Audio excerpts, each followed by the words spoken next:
ननद का चश्मा। ननद का चश्मा एक ऐसी ननद की कहानी जिसके चश्मे का नंबर बहुत ज़्यादा है, जिसके कारण उसे सब कुछ उल्टा सीधा ही दिखाई देता है। तो चलिए देखते हैं आज की ये कहानी।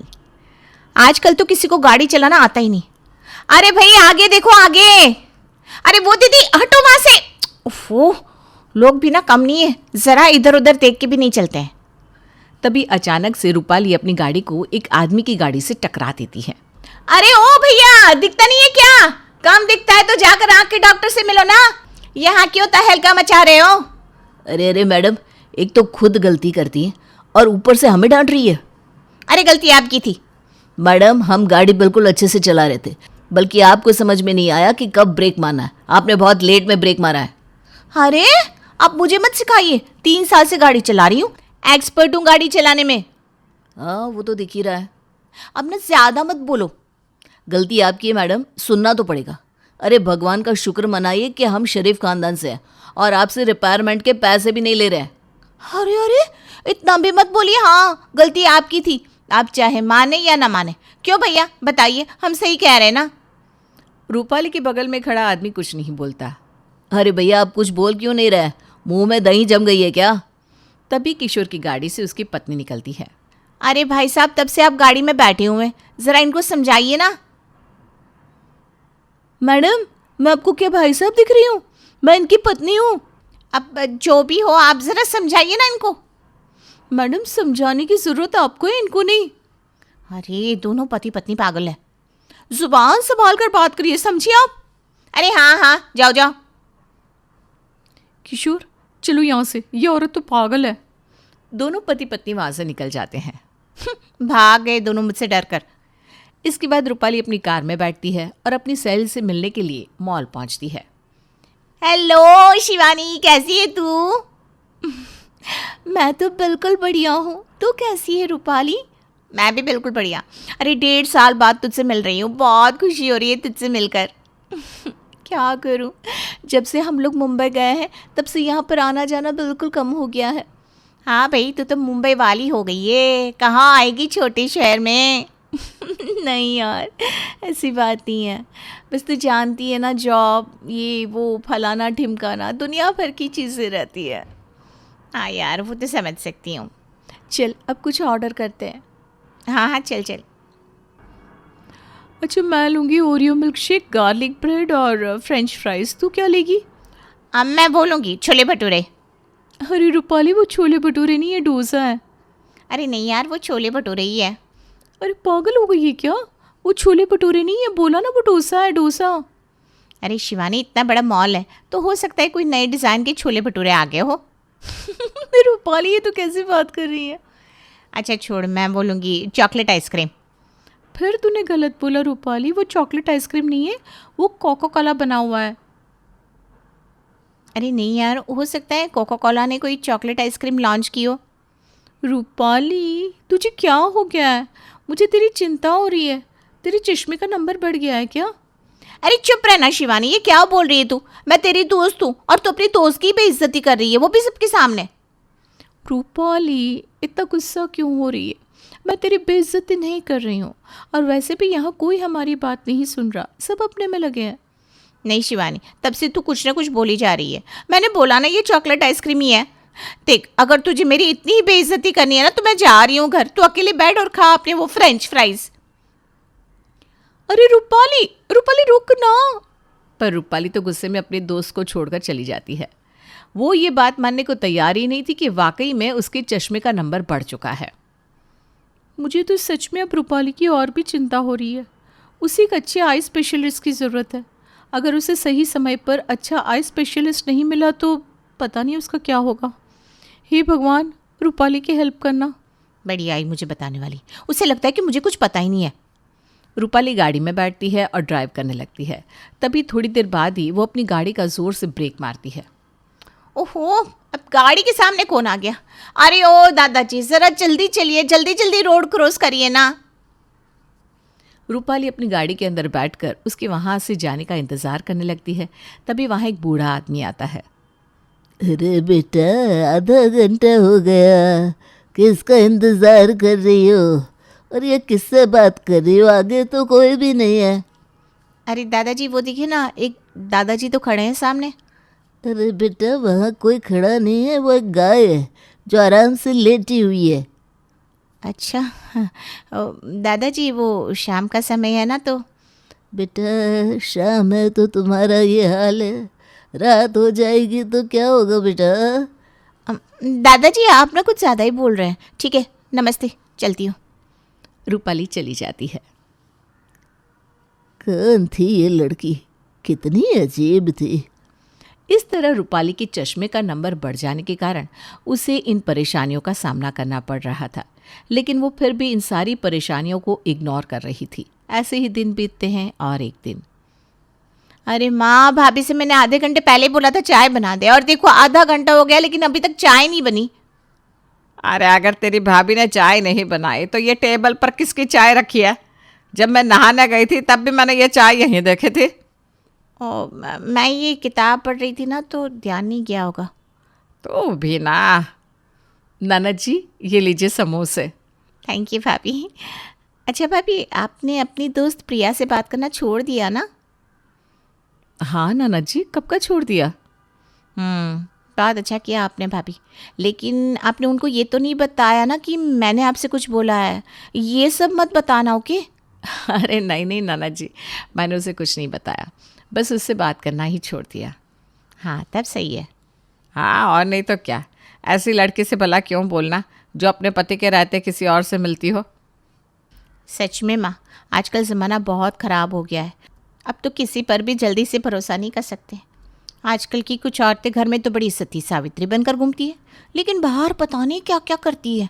और तो और आजकल की औरतें इतनी स्मार्ट हो गई है कि घर वालों को भनक भी नहीं लगने देती कि बाहर वो क्या कर रही हैं। अच्छा हुआ कि मैंने उस दिन भाभी की दोस्त प्रिया को एक अजनबी लड़के के साथ देख लिया और उन्हें तुरंत बता दिया। कम से कम भाभी ने तो उससे बोलना छोड़ दिया, नहीं तो वो भाभी को भी ना अपने जैसा ही बना देती। ना बाबा ना, ऐसा कभी नहीं होगा। हाँ ननद जी आप चिंता मत करिए, ऐसा कभी भी कुछ नहीं होगा। मुझे कोई भी कितना भी बदलना चाहे मैं कभी नहीं बदलूंगी, क्योंकि मुझे पता है कि क्या सही है और क्या गलत है।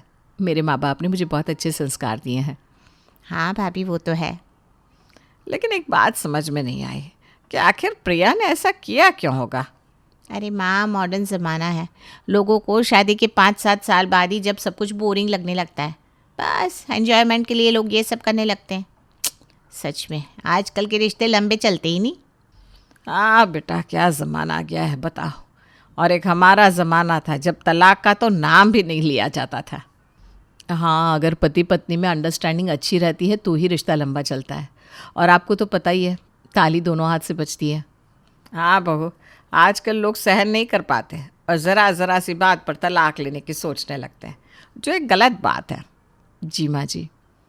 तो ये तीनों सास बहू और ननद बैठकर बातें करते हैं और करीब आधे घंटे बाद लक्ष्मी का पति ऑफिस से घर आता है। अरे लक्ष्मी सर इधर आना तो।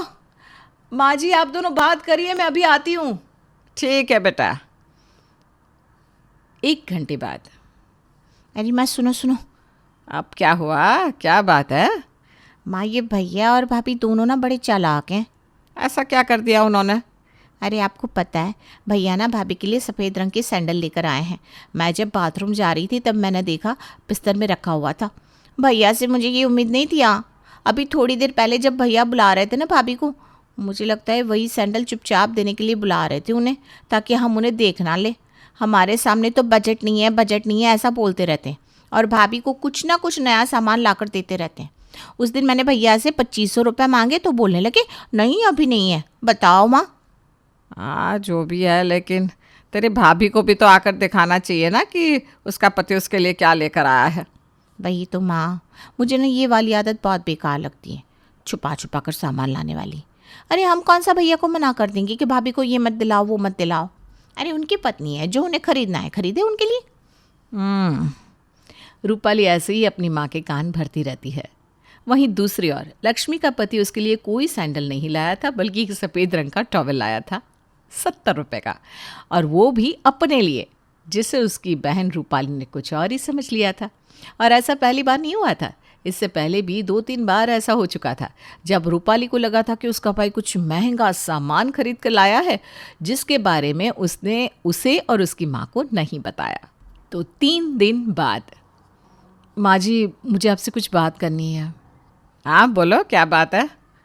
वो माँ जी, मैं ये कह रही थी कि घर का काम तो मैं जल्दी निपटा लेती हूँ और दिन में मेरे पास 2-4 घंटे भी बचते हैं, तो क्यों ना मैं उस टाइम का इस्तेमाल कर लूँ कुछ सीखने में। आप जानती है ना, महंगाई का ज़माना है। ऐसे महंगाई में पति पत्नी दोनों को ही कमाना चाहिए। मैं भी कुछ सीख लूँगी तो इन्हें भी हेल्प मिल जाएगी। हाँ बता, क्या सीखना है तुझे? वो सासू माँ, मुझे ना ब्यूटी पार्लर सीखना है। अरे लेकिन उसमें तो 1-1.5 लाख का खर्च आता है ना। माँ जी, कुछ सीखने के लिए खर्चा तो करना पड़ता है ना। मैंने कुछ पैसे अपनी मम्मी से मांगे हैं, वो कुछ पैसे दे देंगी, और वो ब्यूटी पार्लर वाली मेरी बहन की कॉलेज की फ्रेंड है, तो शायद वो कुछ पैसे कम भी कर देगी। और हाँ माँ जी, फ़ीस एक साथ नहीं देनी है। अच्छा, तो माँ जी मैं सीखने जाऊँ? हाँ ठीक है, चली जाना। Thank you so much. अब लक्ष्मी ब्यूटी पार्लर सीखने के लिए रोज़ घर से बाहर जाने लगती है। इसी बीच, क्या हुआ माँ, क्या सोच रही हो आप? कुछ नहीं बेटा, बस तेरी शादी की चिंता हो रही थी। अरे माँ, कितनी बार कहा है मेरी शादी की चिंता मत किया करो आप। अभी मैं बूढ़ी थोड़ी ना हुई जा रही हूँ। हाँ बेटा वो है, लेकिन फिर भी एक अच्छा लड़का ढूंढने में समय तो लग ही जाता है। माँ, मुझे ऐसा क्यों लग रहा है कि कोई तो बात है जो आप मुझसे छुपा रही हैं। बताओ ना माँ, क्या बात है? अरे वो तेरे लिए जो लड़का देखा था ना, उसने शादी के लिए मना कर दिया है, ये बोलकर कि लड़की इतने मोटे मोटे चश्मे पहनती है। समझ में नहीं आता आजकल के लोगों को क्या हो गया है, लोग बस बाहर की चीज़ों को ही इतना ज़्यादा मोल क्यों देते हैं? अरे माँ, अच्छा हुआ कि उसने मना कर दिया। सोचो कहीं उससे शादी हो जाती तो मेरी लाइफ तो हेल ही बन जाती। अरे जो लड़का इंसान के सिर्फ बाहर की खूबसूरती को मोल देता हो, वो इंसान अंदर से कैसा होगा? माँ, आप शुक्र मनाइए कि ये रिश्ता नहीं हुआ। हाँ बेटा। इसके कुछ दिन बाद रूपाली अपने काम से घर से बाहर निकलती है। ओहो, पेट्रोल कम है, पेट्रोल भी डलवाना पड़ेगा। अरे ये भाभी यहाँ पर क्या कर रही है? हे भगवान, ये लड़का कौन है जो इनसे गले मिल रहा है? और इन्होंने क्या पहना हुआ है, short skirt? Oh my God, यकीन नहीं होता भाभी ऐसा कर सकती हैं। रूपाली चल जल्दी घर चल, जल्दी मम्मी को सब बताना होगा। इसके बाद रूपाली तुरंत घर जाती है। माँ, कहा था ना कि भाभी पर थोड़ा नज़र रखा करिए, लेकिन आप है कि मेरी बात सुनती ही नहीं है। अरे रूपाली, लेकिन हुआ क्या है ये तो बता। मुझे तो बताने में भी शर्म आ रही है कि भाभी ऐसा कुछ कर सकती हैं। अरे ऐसा क्या कर दिया, जल्दी बता। माँ, अभी मैं बाहर थी ना, तो मैंने भाभी को एक रेस्टोरेंट के बाहर देखा, वो भी किसी लड़के के साथ, और तो और भाभी ने शॉर्ट स्कर्ट पहनी हुई थी। क्या आप सोच सकती हैं कि भाभी ऐसा करेंगी?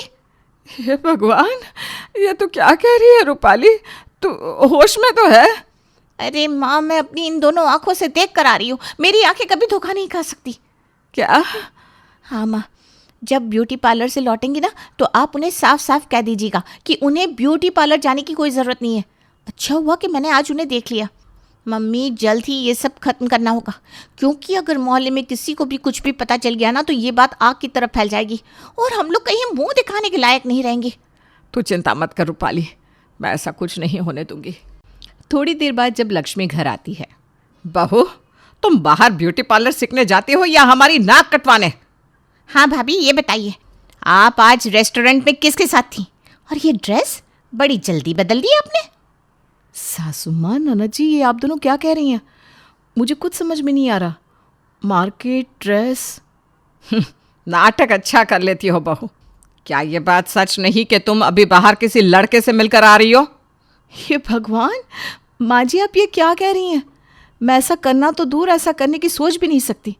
मैं सिर्फ विमल जी से प्यार करती हूँ माँ जी। अपना नाटक बंद करो, और हाँ, कल से तुम्हारा घर से बाहर निकलना बंद। नहीं माँ जी, मैं ऐसा नहीं कर सकती।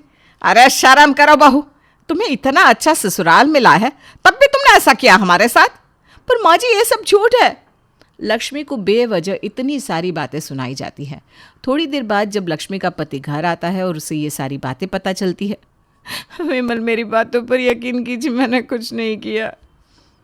अरे लक्ष्मी, मुझे तुम पर पूरा भरोसा है, तुम कभी ऐसा कर ही नहीं सकती। माँ और रूपाली को जो कहना है कहने दो, मुझे तुम पर पूरा ट्रस्ट है। मैं करता हूँ कुछ।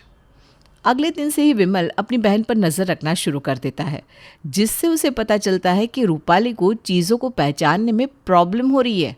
और इसी बीच विमल के घर में जब शिवानी आती है। शिवानी चुपचाप चली जाओ, मुझे तुमसे कोई बात नहीं करनी।